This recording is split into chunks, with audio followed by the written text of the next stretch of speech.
আমার এই কথাটা শুনে তোমরা আমাকে সবাই ভূত বা পেতনি বা ডাইনি যে কোনো কিছু ভাববে, সেটা ছাড়া আর কোনো কিছুই না। কেন এই কথা বললাম চলো সেটাই শেয়ার করি তোমাদের সাথে। ফার্স্ট অফ অল কথা হচ্ছে, মানুষের পিঠা ভালো লাগে এটা ঠিক আছে, এতটুকু পর্যন্ত মানা যায়।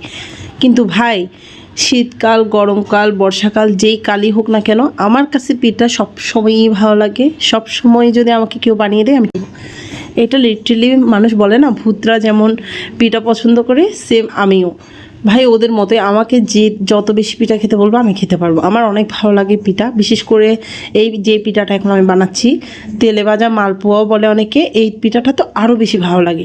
তোমাদের কার কার এরকম পিঠে ভালোবাসো বা পিঠা ভালো লাগে অবশ্যই কিন্তু কমেন্টস করবে। এই মনে হলো যে না, আজকে একটু পিঠা খেতে ইচ্ছে হচ্ছে, তাই আমি তাড়াতাড়ি করে চলে এসেছি। এসেই দেখতে পেলাম কি আছে কি নেই। খুঁজে বের করার পরে এবার প্রথমেই মাথায় আসলো যে মালপোয়া বানাবো, তাই মালপোয়া সব কিছুই রেডি করে নিয়েছি।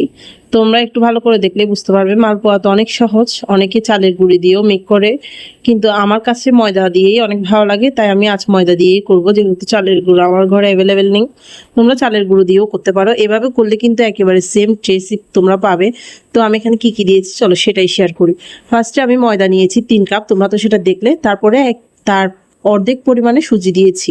সুজিটাও দেওয়ার চেষ্টা করবে ভালো মানের, যাতে করে পিঠাটা একটু ভালো ফোলে আর কি, এই জন্য মূলত সুজিটা দেওয়া। এখানে কিন্তু কোনো বেকিং পাউডার বা বেকিং সোডা কোনো কিছুই আমি ইউজ করিনি। তোমরা চাইলে করতেও পারো, না করতেও পারো, এটা এভাবে কিন্তু খুব সুন্দর ফুলবে, সেটা তোমরা লাস্টেই দেখতে পাবে। তো দেখো, তারপরে এখানে দিয়েছি চিনি, সাথে গুঁড়ো দুধ, আর দিয়েছি হচ্ছে লবণ।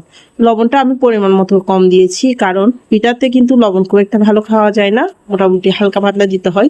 এভাবে আমি 2 ঘন্টা রেস্টে রেখেছি। রেস্টে রাখার পর দেখো সুজিটা কিন্তু ফুলে উঠেছে এবং একটু বেশি ঘন হয়ে এসেছে।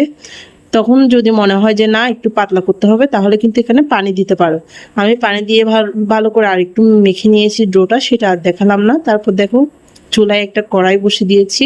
এখানে এখন পরিমাণ মতো তেল দিতে হবে। তেল দেওয়ার সময় কোনো কিপটামি কিন্তু কেউ করবে না, যেহেতু এটা তেলে ভাজা পিঠা, তাই এখানে অনেক পরিমাণে তেল লাগবে।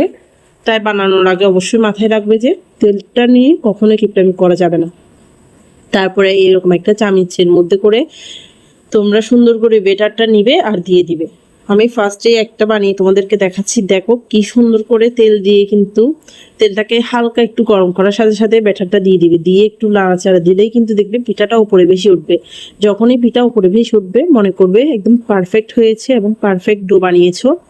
তাই আর চিন্তা না করে খুব সুন্দর করে পিঠা সবগুলো এক এক করে ভেজে নিতে পারবে। আর এই পিঠার একটা বিশেষত্ব হচ্ছে, এটা কিন্তু খেতে যেমন অনেক বেশি মুচমুচে হবে, দেখতে কিন্তু তেমনই সুন্দর এবং অনেক ফুলকো ফুলকো।